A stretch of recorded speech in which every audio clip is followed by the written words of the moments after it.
Hey, what's up, y'all? It's your girl Mango Kush, and we are back on Rollin Pretty. And today we have my special guest, DJ Cyrus and Miss Jill. I'm clapping for you guys, by the way. Oh, thank you. Yeah, I was clapping for myself. So, I want to start with my first question: is how long have you been a bitch? When I met you, how long ago was that? Perfect. No, I'm just kidding. I'm just playing. All right, so before we start, we get into anything. Give the viewers a little background on who you are, where you came from, and what the fuck is up. Way back or the music side back? Ooh. You know what I'm saying? All right, let's start because you are a DJ, which apparently I'm not supposed to say. Yeah. Oh my god. Yeah. So, I guess we'll start back the music side. How you got started? My whole life. I want to know your struggles, your pain, your tears. So honestly, seriously, my whole life, my dad's been a musician all my life, and he's like literally from the time I was a kid, like teaching me how to use a piano or play the piano, use camcorders, like back in the day, the handheld joints. Do you sing? I used to when I was in like the 3rd or 4th grade. I did Can chorus. you sing? I can. You want to sing right now? I do not, because you're hiding from the mic right now. Yeah, because I smoke a lot of pot. Not right now. It's okay. I forgive you. Yeah. You want to give our viewers a little background on yourself? Yeah. I'm from Gwinnett, Gico. Clay Co. I mean, wrong co. Wrong side. I am a huge band nerd. I grew up my whole life. When I was in 6th grade, I started playing the flute, and it was an accident. I wanted to sign up for percussion. They were like full. But you love the flute? That's what happened to me. They were the permission full. slip shit. So I don't know what happened. I went to school, 6th grade. I was like, okay, let me go to band, and they're like, oh, you're not signed up for band. So I was like, okay, well, I want to be in percussion. I would like have this whole dream of being like the drummer girl. Oh my god! And I tried to sign up, and they're like, no, we're full for percussion. Like, what instrument do you want to play? And the only instrument that I knew the name of off the top of my head was flute. So somehow I ended up playing the flute, did it for years. I'm still a flute player. That's awesome, though. Damn, Lizzo plays the I flute. literally went to college for it. Like, what? Lizzo plays the flute. She's secret. Yo, she be holding out. Yeah, that's I don't know. That's literally a flute. Bro, you be... But anyway, I'm a bad friend.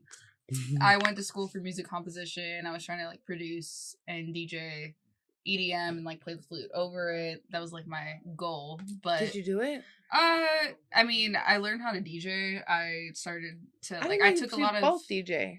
Well, I don't like play places. Like I know how to. It's very you like should. casual. That'd be cool with the flute. She got her setup. But I do have a setup at home. Like I'll do it. Like I'll just drink some wine at home and like play myself. I think you should do it like heavy. Yeah, I mean, maybe we can make a duo one day. Yes, maybe. But we gonna get y'all all that. That's kind of how I got into the scene myself, and then I started fire. to like love the scene. I've just been in it for a long time, and that's how I cool met as Calvin. fuck. So I like it. Yeah. So your beginnings. What was the first show you played? Yo, you want to hear something crazy? Yes. When I was DJing, you know how I started DJing? One of my boys back in the day, he used to go by Chris Lick. Every time he would go to the bathroom, because he was my best friend, I used to go with him everywhere, right? So he would be like, hey, bro, I'm going to the bathroom. And, parties be thick. One night he had to go to the opposite side of the club. Yeah. So he'd be like, hey, play a couple songs. Just do it for me, because he doesn't trust it. Obviously, like, you're the only person in the DJ booth. Nobody's, like, up there. So he would, like, have me just literally just do it. Just, like, play a couple songs. It'll be, like, 5-10 minutes. Nothing crazy. Damn, right? That was your beginnings? Crazy, because I didn't want anything to do with it. How old were you? Oh, shit. Like 18? 18? Like 17. Baby. But I had music history before I was 18. My dad was like producing and doing everything. So you wanted to DJ? No, I didn't. I wanted to do something with music, but just didn't know it kind of fell on my lap, because I started doing that so much. Then he was like, dude, why don't you just play a show? And he didn't even tell me. He just put me on the lineup because you know what to do. And we played a college tour together, and he put me on one of his college tours that he did in Athens. That's awesome. And we did it, and ever since then, like, of course I had my hiccups, but you know what I mean, as a time, like, like I said, he was my best friend, lived right up the street. We just kept hanging out. That's so dope. And then he just moved to Knoxville out of nowhere. Yeah, so I had to figure it out. So, and then, what we're talking about, we had another partner named Alec that was with us. He actually passed away maybe 4 years now, 4 or 5 years, but it was us three. We'd always hang out everywhere. We did everything together. So then we all lived in this little, we lived in this car a couple times. What? Yeah. Yeah. So I don't think people realize, like, well, maybe. Oh, yeah. Like, entertainment industry is Mom, a struggle. I'm not going to college. I'm going to be a DJ. Get out. She was like, get out? Oh, yeah, but my parents weren't having it. Because I was really being bad. depends, Everything that came, like, and it wasn't like they were mean about it. It was the shit I was doing that I wasn't telling them. But they could, like, your parents know. What kind of shit? Like, oh, yeah, I was wilding out. I was popping pills. Like, because, like. And they knew that? My parents work in the medical field. They they see the signs. And they're Haitian. I'm Haitian Dominican. So like, I hire shit from foreign parents. Yeah. You know what I'm saying? Oh yeah. Your parents are in New York, right? Yeah, they my dad lives in New York. My mom lives in New York now, but they were here at one point. And then, so funny story about DJing. So I was, like I said, I was just going crazy, like. And they would see it, but they're like, yo, you can't be doing this shit at home, coming home with like 15 deep and stuff like that. And I started, dubstep wasn't a thing then. So they're hearing all these weird noises coming from the basement. So, yeah. So you say your parents didn't support your career at first. No, let me rephrase that. Supported me musically. They didn't support what I was doing and the environment, because I was wilding out. In like the rave environment? Yeah, and I was bringing it home. I don't know if that's the right and way. I was living at my parents' house. You get what I'm saying? Like, do you think part of that was because they didn't like understand like the music, the EDM? Oh no! My dad was a musician, so it's not like he. So they just knew the culture that followed. My mom wasn't living here. My mom was living back in New York because my dad was a firefighter in 9/11. He got sick, so she ended up staying back to work in New York, and then we came over here. Okay. So this was 2006. So right after 9/11 had happened, my dad, because he was disabled after that, so he's having surgery. He got sick, from that. A whole bunch of disease, typical shit that people don't understand, like how 9/11. Like I see people joke online and shit. I'm like, people are still living with that, right? Like, I'm like, it's not funny. People that weren't, people that helped. My dad lost his pension. He lost a whole bunch of shit because we, we had to sacrifice. Like my brothers and I had to sacrifice a lot. When we were growing up, just to make sure he was good, like learning how to cook, learning how to iron our own clothes. And we're talking about, I was the oldest at the time, coming at like 14, and my brothers were like 8 and like 5. You know what I'm saying? So like, and my brother, like I thought he had to get himself up. Take himself to the bus stop. People don't understand them little steps, because my dad couldn't like even walk, like to the door at times after certain surgeries, and he has like a I don't know how to call it, like a tube down his throat, so he doesn't even have his full lung capacity. So he doesn't even breathe on his own. You know what I mean? So, wow. And my dad at that time was only like 40. That's young. You know what I'm saying? And that's how he basically had to live like an old person. You know what I mean? And I wasn't considerate, because growing up, I was like, man, why I got to do all this shit? I never get to have fun. You know what I'm saying? It was always real, because after 9/11, I went from having 2 parents that supported me and that gave me everything in this world. You know what I'm saying? To like, we got to move to Georgia, like abruptly from New York, just like out of nowhere. They came and visit here. We love this. You're moving. Like legit. You're like, that's it. We're here. Because I was getting in trouble in New York. I was a fucking knucklehead, like horrible.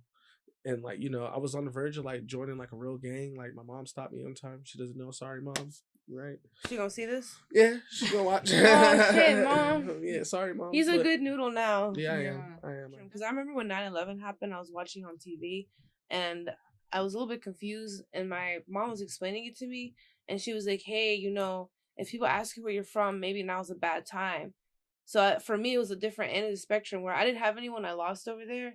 But I realized my whole life from that moment was going to change, because people were going to start calling me a terrorist. Yeah. My mom was like, it's better you don't tell people you're Iranian. They're mad right now at us, at Middle Easterners, even though Iranians had nothing to do with it. Did you experience anything like that during that time? Yeah, shortly after. And like real bad? everything was bad because I was sensitive. But yeah, I mean, I had some people start saying terrorists. Oh, no, yeah, your people. How old are you? How old are you? And somebody call you a terrorist, bro? I know. I think I was in like cool. third grade or something. Second. It was in elementary school. I just remember it. And I was like, damn. Was it older people too? Was it my own classmates? That's the shit that's taught. That's literally. Yeah. I'm sorry. They went home and they were like, fuck Middle Easterns, and I was like, damn, we weren't even involved in this shit, but it don't even matter. Even if it was like, some of them are still alive. You can't generalize the whole country, but I was like, damn. So people are gonna hate me now because of where I'm from. So I was on a different end of like, fuck 9/11. Yeah. And I mean, I was upset it happened. I was like, what the fuck? And then now I'm like, what the fuck? It's a totally different, like, because I'm born and raised in America, so my head I was American. But you're a kid going through this now. You're and now that was the first time I experienced racism. It was like before I even got out of elementary school. In Atlanta? Oh yeah, I was in Georgia. I didn't experience racism until I moved to Atlanta. Really? I believe it because New York is so multicultural. Everyone lives with each other. You get your ass whooped in New York. Yeah, trying nobody to fuck plays around that with some shit. racist. Really? If an Indian person heard like a white person being racist to a black person, not the black dude's the Indian dude's gonna fuck you up. Oh shit! Like it's real. Like if you make fun of any, it's not just even on the white black thing. If you make fun of an Asian, like you're getting your ass whooped. Like there's like it's a melting pot. Like certain boroughs just like Russians have their own spot, Chinese, like everybody has their own shit, but they all shop at the same place together. You get what I'm saying? Jewish metros, people, everything. Yeah, people think Brooklyn is like gangster. No, it's a bunch of Jewish people in Brooklyn now. You know what I'm saying? Like it's crazy, but it's the melting pot, and then you can't talk shit in any language in New York. Because people speak like 7 to 8 different languages. Yeah, that's because they grew up in that environment, so they end up legit picking up like, you know what I'm saying, wherever they're from. Because I know when I was growing up, there was a lot of Spanish. There was a lot of like, what is Jamaican speak, like patois, like stuff like that. And you hear enough of it, you know. I'm dead serious. Yeah. You understood people you didn't understand growing up, but that was New York. New York is like. When I go, I'm like, dang, everyone's kind of mean, but everyone's a people. Like, everyone's like, we are just New Yorkers, and New Yorkers stick together. Human race, yeah. But you come to, like, the South, it's like, even though we're all people. Fuck you. Yeah, you're like, oh, you don't have a car, you don't have a house, fuck you. What I've heard is that the South is, like, fake nice. You know, like, you come down. Yeah, because they're so hospitable, but turn around, they're like, don't talk to him. Yes. He's black. You think that they're being nice while they're hanging out with you, like, in the same room. Actually, this happened to my brother. My little brother had a friend that told him like my mom and my dad, and this was in like he was in like 8th grade, said that I can't come over anymore because you're Iranian and she doesn't want me around. I shit you not, this shit went down. I was so mad, I wanted to fight everybody. My mom was hurt. My brother, he's like, real, he's not like me. He's not like me. He's gentle. He's kind. I'm not saying I'm dumb, but he's super fucking smart. He just got into med school. Yeah. Same my brother. He about to graduate in May. Smart brother. There we go. So he was just like hurt, but his friend was like, I don't care what my mom says. I want to keep hanging out with you. My brother is 25 now. So is my brother. 26? Yeah, 25, 26. Yeah. They're still friends. He didn't listen to his parents. Meet. My brother's going to be a dentist. That's we got to set that up. It's just crazy. It shocked me. I'm like, whoa. You're gonna do this shit right now? This is stupid racist. Like, are you from like Atlanta, or? Yeah, I'm from Decatur. Okay, cool. So this was like highly offensive to me. I was from Georgia. Well, it makes me wonder because like we had like a similar like we both saw shit happening, and he's like, no, like they weren't doing that in New York. Which is crazy. Yeah, I didn't even realize that was like I wish my parents. I thought that Atlanta was pretty diverse. And Atlanta, but I came to Alpharetta. When I moved, I was on some Fresh Prince of Bel-Air shit. Dead ass. Like I went from New York. You were that bad. They had to kick your ass out, take you to South. Like so, our house doubled its value because everything was the housing market was crashing back in the day. So our house in New York went up really high, and it was half the cost. And the house that we got ended up being foreclosed by an interior designer. It's fucking nice. It's not a real job. Yeah, no, I'm kidding. I'm just so kidding. Shit. So and she was from France, so there was like a bunch of the house was ready from France. But the house was already like fucking ready. The house was furnished ready. It was fucking nice. Like she bought it out. But she couldn't keep up with the payment, so we got it.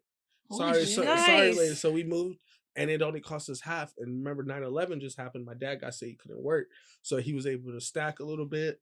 And then you know what I mean, like, oh, okay, thank God I don't have to worry about spending money and like, you know, New York is Hell yeah. To maintain a house in New York, you have to at least make 10 to 15K a month. Not even exaggerating. Minimum. And I don't think people understand how hard is that to like maintain. It's like LA prices. Especially, and we're talking about kids. Like, and some people's rent like this up in Manhattan, I'm talking about for a shitty like 1 or 2 bedroom, anywhere from 5K to like 6K because of the location.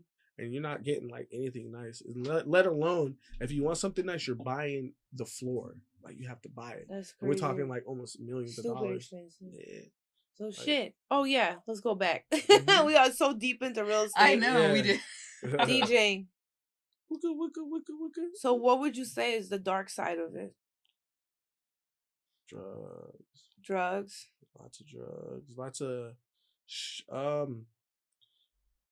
I hate to say it like this, when you start doing drugs, or at least for me, it was fun. It was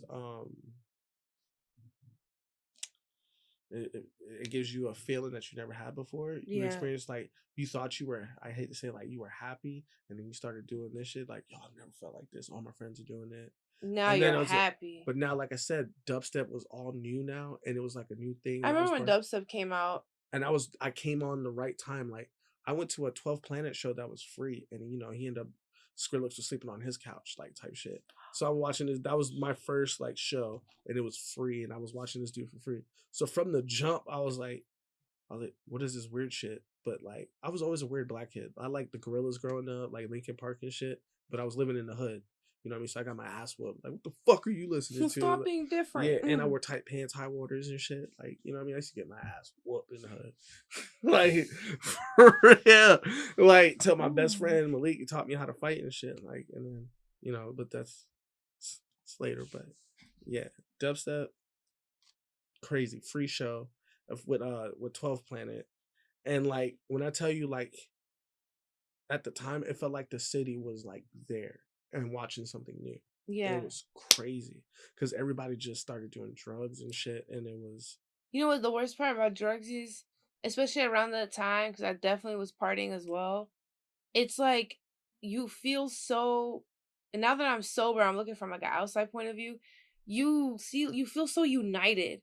You're like, yes, we are all rolling. Yeah. We're all fucked up, and this music's amazing. We are one. This is the music hits different. Yeah, like, we legit, are family. Like, so she knows how I feel. He knows how I feel. We're like one unit right now. But from the outside, you're looking around, and everyone's like, it's the complete eyes rolling back and shit. Literally the complete opposite. Yeah, you're looking at her like, well, her eyes are rolled back. She don't know where she is.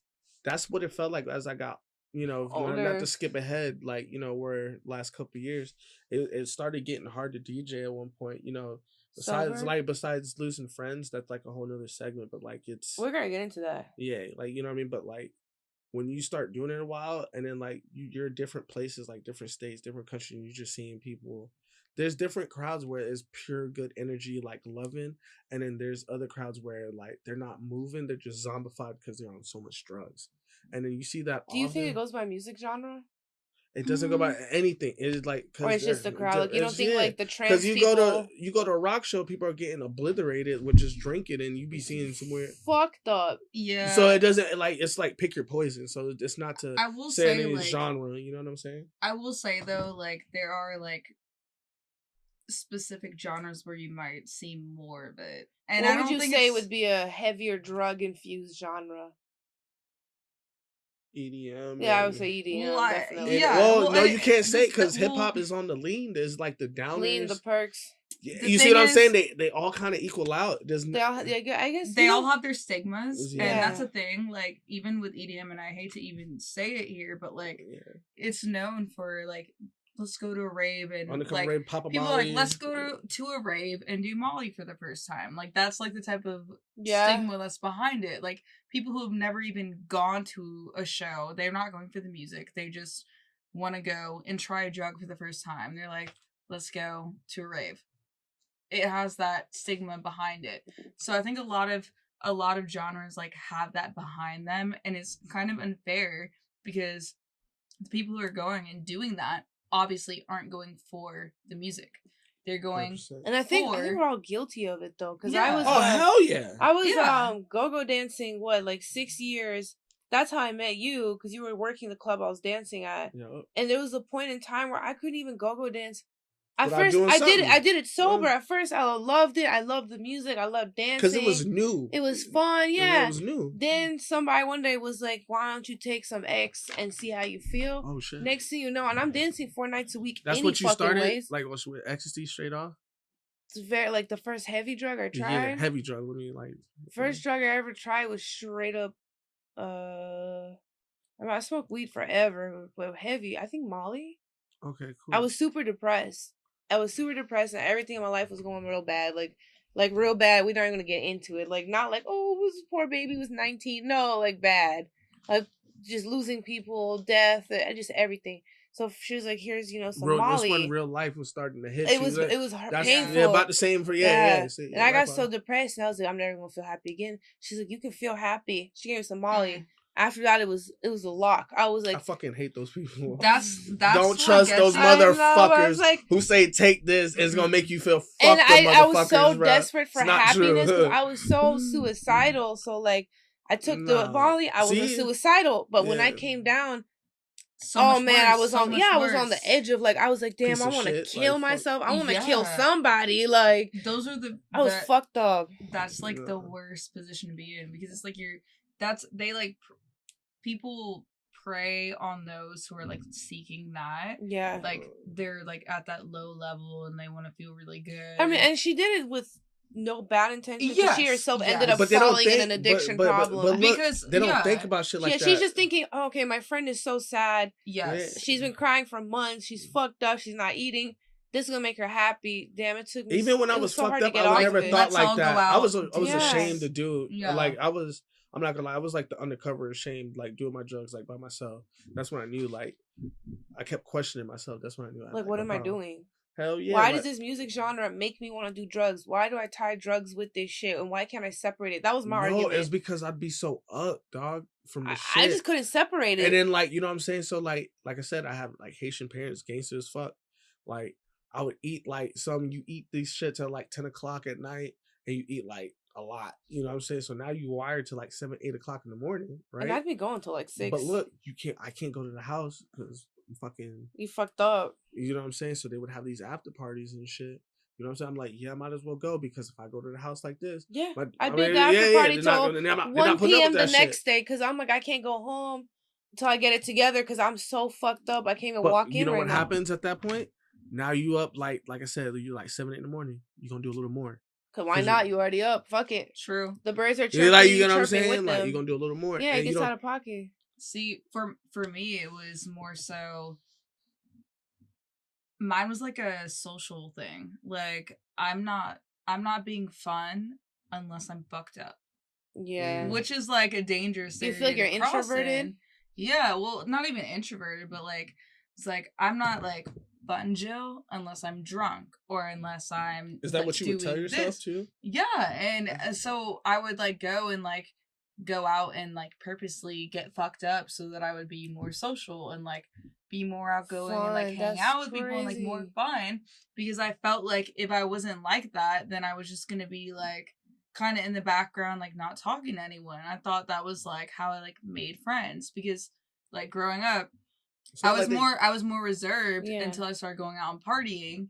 Then I started making friends. It was like the first time I like would like make friends like that. So like the correlation in my head, I'm like, oh, I need to do this to get this, and it's backwards. And drugs are bad. But it's backwards. You don't need to do that to get friends.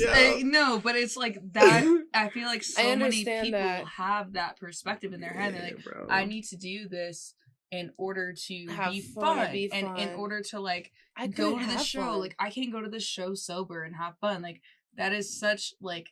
And that was my mindset. 18, 19, man, what if I went out to a rave? Gotta have something. I don't know if y'all remember Fuck Yes. That was my first house experience. That was my first too. And if I didn't get fucking Molly or ecstasy or some type of drug, I was gonna have a bad night. I didn't want to be there. I had a bad attitude until I got drugs, and I was just like grumpy. Like, and that's what lets me experiment. You didn't even realize that's what it was from. You know, that's what happened to me. I didn't even realize I'd get mad when I didn't have something. I would get agitated as fuck, and my friends were the same as me. So crazy. Nobody had logical thought to be like, drugs are bad. Everyone's 18 years old, 19 years old, so we're all stupid. Like, why are you being lame? Like, that's what. Or they're like, we gotta fight it. This is so dumb. Let's hit up the plug. I'm gonna leave your ass if you're not doing this shit. Like, yeah. yo, like. Oh, and if I said no when I started to be like, you know what, I don't want to do this anymore. Man, I had to cut so many people off because they would sit there and be like, you're so fucking whack. It's just a little line. Why don't you do it? A couple times I went for it and then I was rolling my ass off. And I'm like, and the next day, I didn't want to do that. I'm like, you wake up and you're like, what the fuck? Wake up. I ain't go to sleep. No, wake up. Yeah. I wanted to wake up. So yeah, then I was like, dang, I really got peer pressured. I never get peer pressure to do shit. I don't do shit. I don't do shit. And now you mad at yourself. Yeah, I feel shitty. My teeth hurt. My jaw hurt. My face hurt. And everything hurt. I'll also add to that, like, the same goes to alcohol. And I feel like that's not something that's talked about enough. No. Like, and that's something that I've also done myself that I don't even realize. Is alcohol is such a normalized It's the real gateway. Yeah. That's the real gateway drug. That not weed. You're out and you're like, oh, like you pour a bunch of shots for everyone. Take this shot, take this shot, take this shot. And you're looking at someone, it's so easy to be like, oh, just take it, dude. Like, just take it. And like, if someone is saying no, like, they push you to do it. Leave them. And I have definitely done that. I've been on the other end where I'm pushing someone to take a shot. Yeah. And I think back on it and I'm like, look at like people who are like maybe like recovering alcoholics or who are like really trying to get out of like a certain cycle. You don't know what they're going through. Exactly. And it's something that's not talked about. And I feel like that is a really, it's just, alcohol is a drug, it's legal. It's FDA approved. Alcohol is a fucking drug. Alcohol, I think, is I never was a big drinker. I skipped drinking and went straight to drugs. I'm gonna be real. I was the one that was I was like, no, I couldn't stand alcohol. I couldn't take it. I would vomit that shit up. I was just like, give me the drugs. I hate alcohol. I didn't drink till I was later in my late. Obviously, we had the beer pong phase in high school. No, I couldn't even drink in high school. I never drank. But very light. Like I didn't even do beer. But I went heavy right away. Like fruit hunch punch and shit. I couldn't hang. Later on, I started drinking. Yeah, I went straight to drugs. I was like, goodbye. Alcohol was like weed and lean the thing that made me feel like normal. Like like I'm saying that like I would be like I need to drink to like act normal and like go out and like be like a social person. I needed drugs. It was like my crutch. It was a crutch to go out, you know. And because it's legal, everyone's like, oh, whatever. But I'm like, and they frown upon. And then I hate those people too who act like I just drink. Like it's like. Everybody, other people do hard drugs. Like, what the fuck is wrong with you? But if you're drinking and getting drunk every day, guess what you are, bro? Like, you doing drugs? You doing alcohol, like you get what I'm saying? Like, it's a depressant, like smart ass. So shit. Then what would you say would be the bright side of DJing? What was the good side of all the dope people you get to meet? Yeah. And then you create memories to people. Like I DJ weddings too. You know what I'm saying? Not just clubs. I do a lot of private events, birthday parties. So when you're part of something like that, it's memorable. Like, you know what I'm saying? Especially somebody's birthday, you're celebrating somebody's life. And they requested you specifically. You get That's what deep. I'm saying? I never thought about it like that. Exactly. It wasn't until I started doing it and I understood, like, there was, like, a demand for me. That's when I understood, like, I was like, oh, shit, I got to start taking this shit seriously. Because at one point, when I first started DJing, like I said, I was on the college shit. I was DJing for my homie. And then he ended up moving. Like, it was like abrupt. He ended up moving. He's like, man, I'm going to Tennessee. And then he went to graduate school, did all that. And I would go visit him. But, you know, we'd play back and forth. But I had to literally figure it out on my own. Like, and then, so, you know what I'm saying? Like, I went and actually an ex-girlfriend of mine, she bought me my first setup. And she's like, yeah, just do this and you're going to figure it out. And then she broke up with me the next day. She bought me the setup. At least she bought you the setup. At least she got you the shit. It was like a breakup. It motivated me to go so hard, bro. I bet. Like, it motivated me. Homegirl's like, here is your future. Goodbye. Because I was nice that she did that. I know, right? Because you don't break up the next day without fucking friends. We're still friends to this day. Shout out, like, homegirl. And shout out her. Respect to, like, no, she changed my life, honestly, because that's what I used to practice on. She got me all the tools with it. But, like, I was an inspiring DJ at the time, so I was getting gigs here and there. She was graduating school. She was on the next level in her life. You know what I'm saying? And we talk. We're cool. We're very cool. Very cool. That's good. Really, like, you know what I'm saying? Because we grew up. Like, she changed my life. Because that little board, it was like a Mix Track Pro back in the day. It wasn't anything inexpensive, but it got me through. So I was able to practice and do everything that I need to on it. You know what I'm saying? Like, what year was that? I was like 2013, 2014. So like, yeah. So, but I was couch hopping because I'm kicked out of my parents' house now, but I'd have this little board with me. You know what I'm saying? So I'd figure it out. But like I was saying, I would figure out how to do. I was damn near, I was homeless, and I was figuring out how to get gigs because I had just gear. You get what I'm saying? And at the time, what EDM was growing, and I was friends with a lot of all the popular people and shit, and nobody really knew. Like, my real story till later on, they was like, bro, what do you, like, people started like, where do you live and shit like that. You know what I'm just saying? Here and there. Yeah, because like I was very like, you know, at the same time, I'm like staying up every night and DJing and shit. Like I used to sleep on MARTA. Real shit. I would sleep from MARTA from like, because they open at 5 a.m. I would ride the red line from the beginning of Limburg, or not Limburg, what's that station off exit 5, whatever that is. That's the beginning, because I was coming from like Alpharetta, and I'd ride it to the airport a couple times to like from like 5 to like 10 or 11. No, everybody thought I was a Jason. Nobody like fucked with you. You know what I'm saying? Straight up. But that's how I got my sleep in, and nobody fucked with me. But I would sleep on my gear, like sitting on it, like, you know what I'm saying? Yeah. So if like anything would happen, like, you know, when you in the streets, you figure out shit. But then on top of that, how I would get my music, I would have my computer. I would go to the Apple Store because they had free Wi-Fi at the time back in the day. I would just download the music. Damn, you really went through it to do this. What's any advice you would give to upcoming DJs? If you're not hungry, don't do it. If you're not hungry, don't do it. Yeah. That's fucking right. Don't do it. Because you were fucking hungry. You got that shit together. Yeah, like even though I didn't even know that about you. Yeah, even I though, didn't know that either. Yeah, well, but it's, I don't think about it. It's just something I had to do. It's not any, like, you know what I mean? Now I'm like, damn, would I do that now? Fuck no. Now different. And now it's like, you know what I'm saying? I got respect for it now. Back then I was, like, I wanted to keep the party going because I wanted to work more. You know what I'm saying? Because I'm meeting more doper people, my crowd. Because you remember when you first start DJing, you're not DJing for a big room, honestly. Yeah. You DJing here and there, little house parties here and there for like $50. Sometimes you wouldn't get paid. It was like being an apprentice at a tattoo shop. Like that first year, or for DJing, like I didn't really start seeing I seen like a couple big checks because I was at like a teen nightclub working for Kid Luke, and he actually went viral for being the worst DJ. No offense to you, bro, but like that's what literally the show was on Tosh.0. And I was working for him. After that, I was like, yeah, like, you know what I mean? Like, it's time for me to, no, it was very successful though. That kid, he made some money, he changed his life, became better. You know what I mean? Props to him. But at that time, that gave us super clout. I was working for him, but at the time, I had to separate myself from the teen shit to become in. Because I was already like 18, 19 at the time playing at a teen nightclub. Nobody's going to take you seriously at that point. But we were getting paid. We were getting serious money because we were DJing like Alpharetta, a bunch of rich kids. We were selling out like 800, 900 tickets at like $30, $40 a piece. Goddamn. Damn. What team club was this? I know. Yeah. I'm like, where? It was called Club Flash. I'll show you some like videos from back in the day. But yeah, a lot of known DJs now used to play it too because it was a quick bag.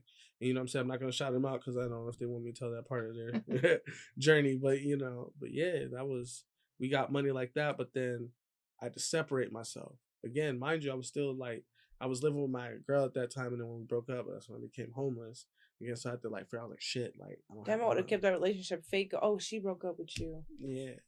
I'm like, don't leave me. I don't want to be in the streets. No, but she put up with my shit for a long time before she left. Like 3 years. Yeah, like she held me down. So I know we're talking about like the drug use and shit, and I know like people are gonna see this shit and be like, oh, whatever, we all just did some Molly back then, and it's whatever now. It was more than Molly. Well, I ain't gonna say that, but it's definitely more than Molly. But, you know, like, I know people are gonna brush it off.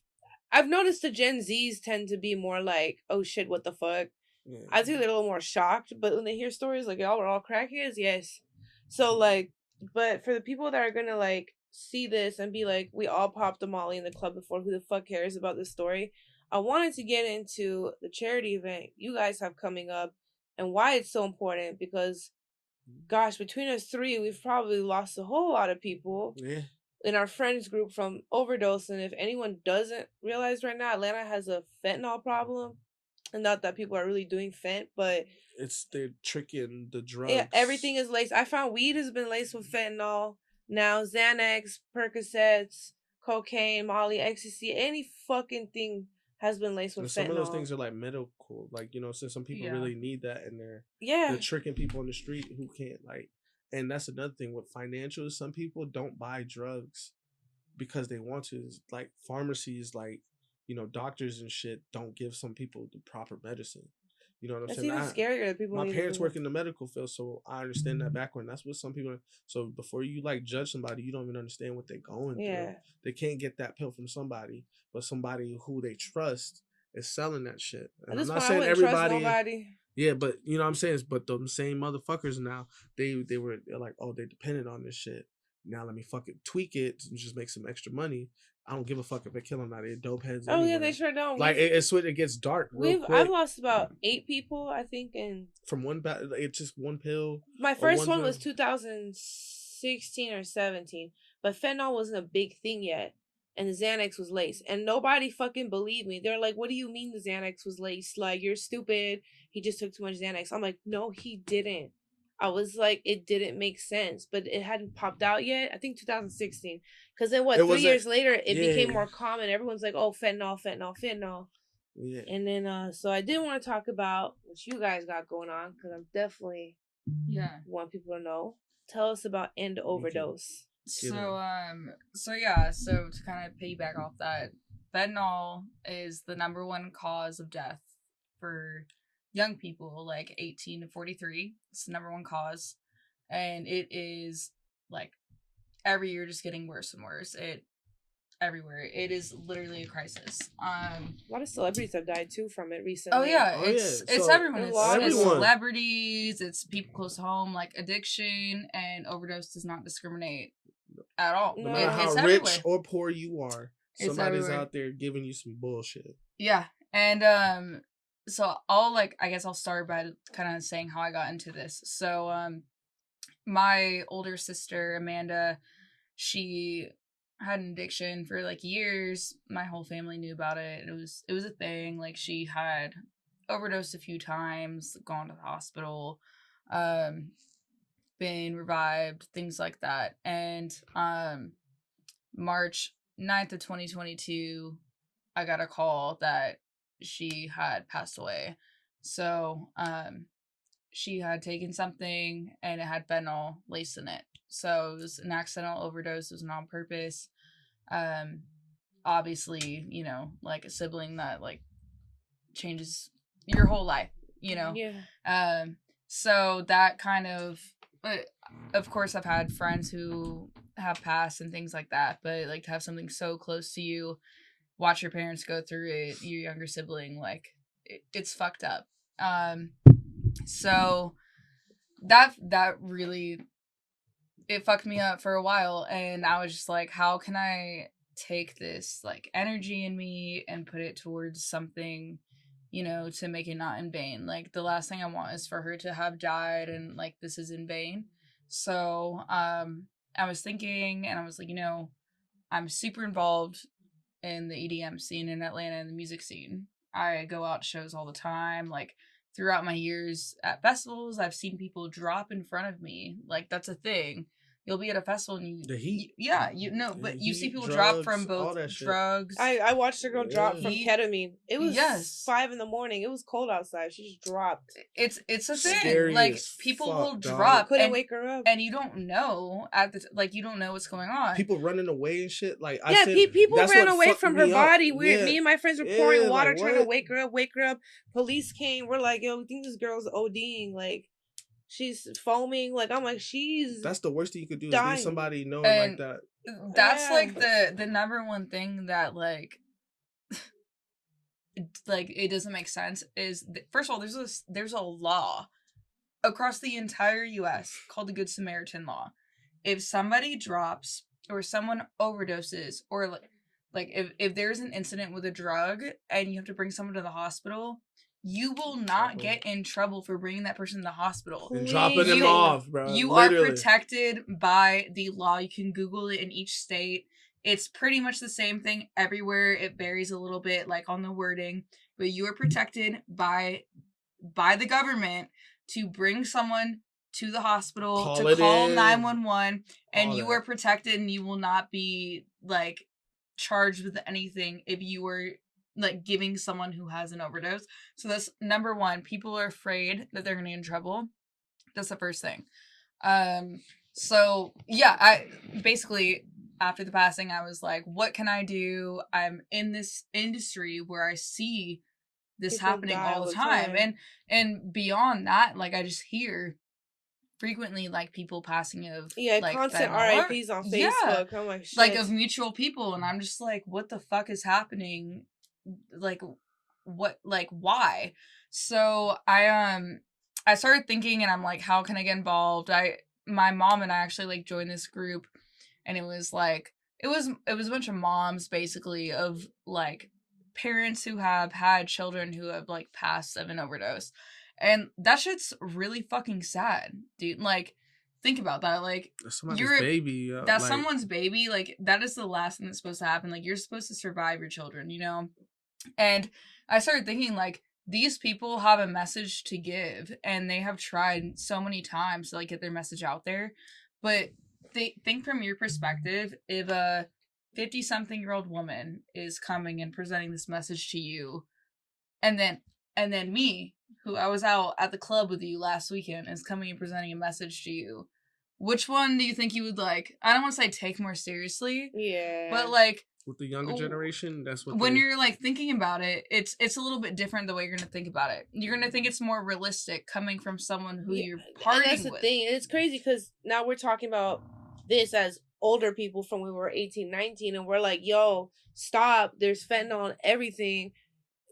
If you're, I don't know, like, it's like you can't stop people. So, I mean, if you want to do something, at least try to do it right. I don't fucking know what to tell them anymore. Like, I'm like, I don't want to tell you do it, but I know if I tell you because you've been through so much shit. Because I've been through it. Someone told me not to do it, and I told them to fuck off. So, like, yeah.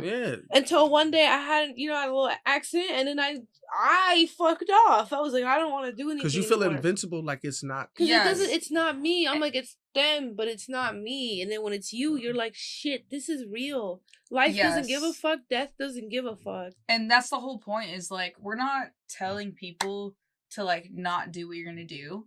Obviously, like, people are gonna do what they want to do. People are gonna do what they want to do, and all that we're saying is like, hey, be safe with it. Test your shit. Test your shit. That's the first thing. Test your stuff. We like test it.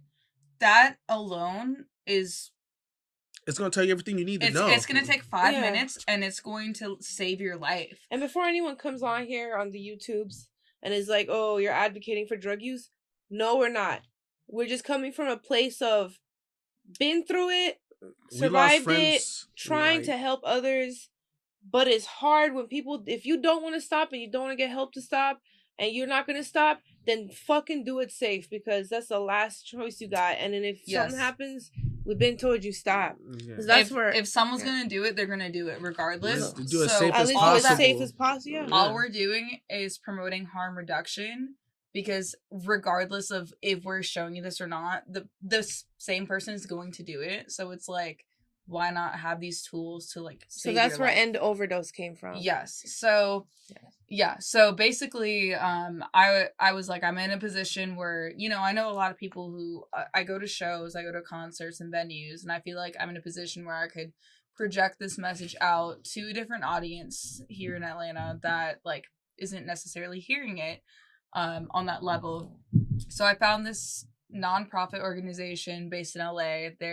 I've actually came across their Instagram page. They're called End Overdose, and they are just like a fantastic organization. Shout out End Overdose. Yes, they are the most amazing people. So what they do is their main mission is to break the stigma of overdose. Like, people should be able to talk about it without it being like, like how we doing it right now. It should be. I know because people do look at you weird. They judge you. They look at you different. Oh, you're a and we come from different backgrounds, and that's what people don't understand. We met in the same genre, though. I feel like we all just kind of and grew up like apart, and it came back. Like, you know what I'm saying? As this, like, it's because we branch it off. Like, when you go on that dark journey, by yourself, you really start seeing some shit. Like, you know what I'm saying? The demons are You real. come out, and I was tired of fighting those demons. And they're real as fuck. They're all around you. The same people you're laughing and smiling, looking at their face, look like monsters to you when you start doing it. Yeah, you're looking. You're like, there's no soul in this guy's eyes. It's just darkness, and it goes from I was enjoying this music originally to sadness. Yeah, it's just sad and empty. And mind you, now I go to shows and I go sober. I might have a drink. You know I might how smoke hard a blunt, it is? and I'm having the time of my life. I don't need no heavy shit. For me, okay, see, you guys speaking, this is where it gets cool. You guys are speaking as, you know, after you would dance, you would be a normal person partying, right? Yeah. I'm now in the point of my life where I'm starting to lose people with my job. This is what I'm doing for a living. I'm watching my friends die. They're all coming to see me partying every night. That's where it's a sick twist. You know what I'm saying? I went from, like, I lost a lot of, like, my mentor, one of my best friends, couple best friends. Like, there was a point where I had a moment where, you know, Lewis was like with me. It was before I opened up. I was direct support, I believe. It hit me like a brick wall. This was like 2-3 years ago. I just start fucking crying, like crying, like, because I look in the crowd, and then I was with my best friend at the time, and I was like, none of my friends who I came up with or put me in this position are alive. Because they've all died from overdose. And one asshole walked up to me before. It was like, I'm sorry about your, like, literally, this is like, as I'm like walking, transitioning in the stage, some asshole walks by and is like, I'm just so sorry to hear about all your friends passing from like overdose and shit. And I'm like, what the fuck? And it like hit, even though, like, you know, it was an asshole moment, it hit me so hard when I was like, damn, I actually like wrote a status about it, and I see that like as my years like go by, but then like it hit, I was like, damn, like a lot of people, like a lot of my referrals come from some of those friends that passed away. The first big direct support slot I got was from my boy Scar. You know what I'm saying? Who's not here with us over some stuff. Like, you know what I mean? R.I.P. Scar. Like, I got him for life. Like, he's one of the main reasons why I'm in this position, along with others. But like, when it came to like the EDM side, like, he was the first person to put me on after 12 o'clock prime time. You know what I'm saying? Yeah. And when you're a DJ, you get stuck open and stuff like that. He was the first person. He literally was like, I'm gonna take a chance on you, kid. Don't fuck up. And then from then, it was just the one time. And then like the club closed, but then he kept getting me opportunities on the back. Anything, like side gigs, like anything. So like we became brothers, like at that sense. We used to call each other racist brothers. I'd call him Whitey, he'd call me Blackie. Like, he was my like we were, it was like the opposite of Rush Hour. It was and then it wasn't just me. He had built that bond with my best friends, Midnight Panda. And he was putting them on shows, giving them their own show, Pandemonium. Scar, yeah. So, and people don't understand that, like in that background, we're talking about, we're kids. We're like 18, 19. And this is like some dude like giving us this opportunity to change our lives. It's big, yeah. It's real big. We're like, you know what I mean? Selling out like big people, like Jaws and shit like that. Like on a Friday night, you literally are the center of attention. And you're around seeing all this. You and all your friends are the most popping people in the city. It is fucking crazy. But at the time, you know what I'm saying? You watch that list go down and down. Either like, that's the saddest, craziest thing. You say you're DJing, you say, well, you're watching your friends die. That's fucked up because it makes you not want to invite people out to your shows. It's like, at one point I wasn't. Yeah, that's I started really calling DJing work. That's when I started calling DJing work. I stopped going out for a while until I could get it together, so I could be out with sober. I don't want to get dark about DJing, but that's when, like I said, people need to know there's dark side, like and a lot of DJs on top, but like I know for me, like think about it, like I'm getting all these sick ass primetime slots. I'm playing like all the shows that I've done. You know what I'm saying? Like I've even opened up for Diplo, but like the person who put me in a position, shout out to Chris Lyda, but that was his best friend Scar too. Yeah, and like you know what I'm saying? Like there was some people who talked highly of me. To put me in that position. So you sit there and think about, they're not here no more. Their energy is like felt. You know what I'm saying? But like it, and then it's another friend who was doing the same thing for me. Then it's another friend, like, you know what I'm saying? It was slow, and then it just started getting real back to back to back to back to back to back. When it is. Yes, so it's April 29th. Okay. And the main goal of it is to break the stigma, like get people talking about it, because that's the biggest thing, is like to like have people actually admitting this is happening. Yes, like talking about it, like this is a real problem and like people need to talk about it. That's the first thing. B, we want to educate everyone who comes on how to use. Is that what's in there? Use naloxone. Yes. So Let's I actually brought you a little packet, a little end overdose it's a pound packet of that good gas in that. Yes, and by the way, so will you be giving these away at End Overdose?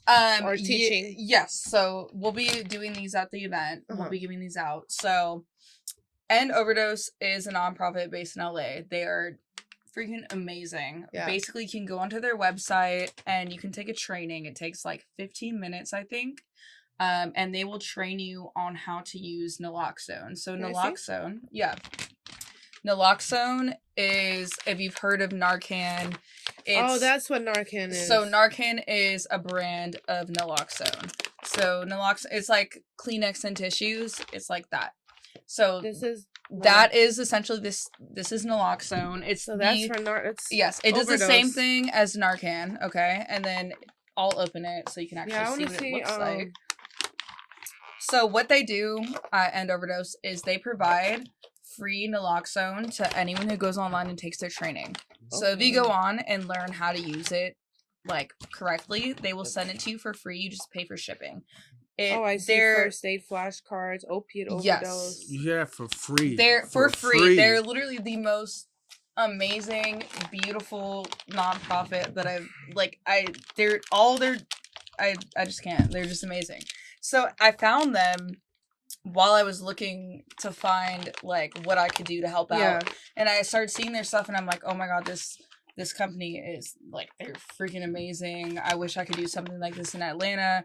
So I started to DM them and actually got in touch with the person who does the events there.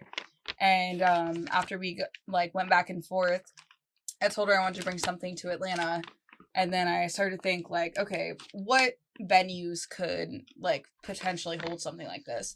And I was thinking like I was gonna get some like little ratchet like hole in the wall venue. Nah, like, not for this. I was like I didn't think I thought I was gonna be paying for it myself. So I'm over here thinking like I'm not gonna get anything crazy. And this goes up your nose? Yeah, so I reached out to Calvin and he was like, no, we're gonna get so there's 2 doses in this of naloxone. And you squeeze it? Yes. So you squeeze this up your nose. This will save a life. This is a miracle drug.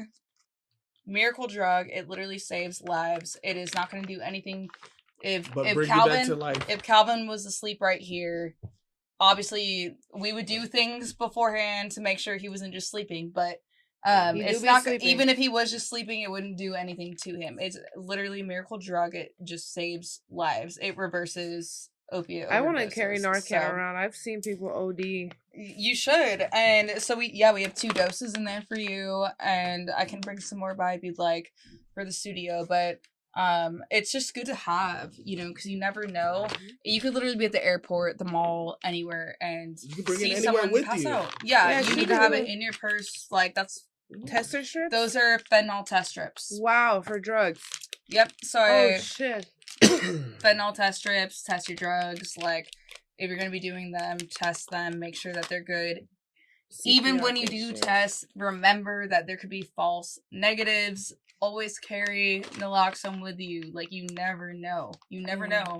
So this is going to be a big event. So it's April 28th. We're giving those out too. April 29th. April 29th on Saturday at District. At District, 3 shout p.m. out District. to 8 p.m. Shout out to District. Huge shout out to District. District. A big favor. They literally donated their space to us. And open arms, and they have been so amazing, and their graphic designers have put in work. They're just fantastic. So and it's everybody from like the bottom and up. I can't believe that we got such a good venue to sponsor it's a big this. venue too. They are the classiest, best venue in Atlanta, and the fact that we have them. District, you came in clutch is a good motive. Be thankful enough. And for a club and I feel like some clubs would have been scared, like to host something like that. This is bold. This is a step forward. Like, and people are noticing it. So many people. It makes me love district even more. Like, you're doing this. Like, their staff is like donating time to work the event. Like, that's just to tell you how much they care. No, like April willingly, 29th.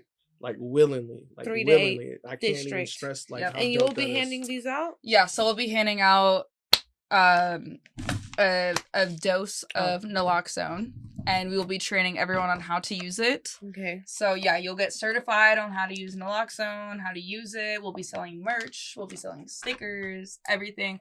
All of the proceeds go back to End Overdose so that they can provide more free naloxone across the country. Tickets are $5, super cheap. If you can't get in, if you can't afford that, message me and I'll make sure you get in. I want to make sure that everyone who can go can go. We got you. And I will be there as well, so I hope I will see you guys there. And I want to thank you guys for coming on the show and talking about your lives, bringing us End Overdose, because I'm super fucking excited for this. Let everybody know where they can find you, and the event, all of it. You go ahead. Go ahead. Give your tag. Okay, yeah. My my Instagram is Jillian_Stevenson, JILLIAN _STEVENSON. If you want to come to the event, and for like, if you can't afford it or if anything, if you need to get these resources and you can't make it to the event, reach out to me. I'll have it sent out to you. So. My tag is I am Cyrus 831 with the C, like Miley. Please, likewise, like she said, if you need help getting in or anything like that, come through. Other than that, you could always catch me at your local club, Cuckoo Room. The same fam that helps us with this too. They're like great vibes. But yeah, thank you guys. Thank you guys for coming on the show. This has been Rollin Pretty with Mango Kush, and I will see y'all April 29th. April 29th. April 29th. You might see my hair. Yeah. And Overdose. Need a mushroom head.